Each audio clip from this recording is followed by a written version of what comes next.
Oh my goodness, this has been a horrible afternoon. YouTube changed their whatever you call app, so I had to download it, and it took me a couple hours, and I've been working on it. Oh my goodness. But you know, life is still good, and you're still special. Special. So I'm going to make a couple videos on this worksheet. The first video is on undefined domain and zeros. So the undefined are what are the numbers we cannot use. If we put it into the problem, we got big time troubles. So the undefined in the fraction is what do you put in for x that would cause the denominator to be 0?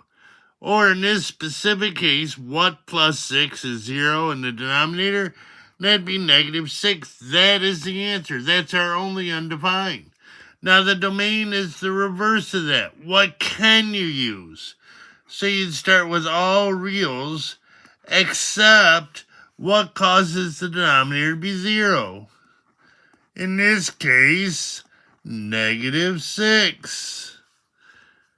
And then what are the zeros? Well, that causes the top to be the fraction denominator and doesn't cause the bottom to be 0. So in this case, it would be none.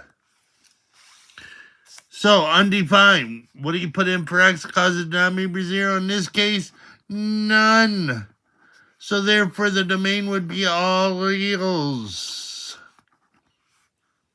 The zeros, what do you put in the top? -4.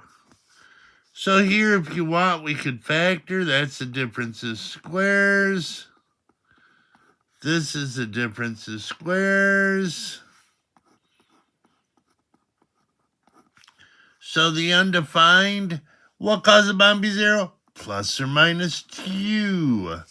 So what's the domain? All reals, except plus or minus 2. What's the zeros? What do I put in the top variables to get 0 that does not cause the bottom to be 0? And that would be plus or minus 1. So last one from the worksheet, we factor x plus 5, x plus 2. The bottom, x plus 5, x plus 4. So to my undefined, -5 or -4. So domain, all reals, except -5 or -4. Now the zeros, you got to be careful. The zeros, you'd say -5 or -2, but -5 is excluded from my domain. Or it's part of the undefined, so I cannot use it.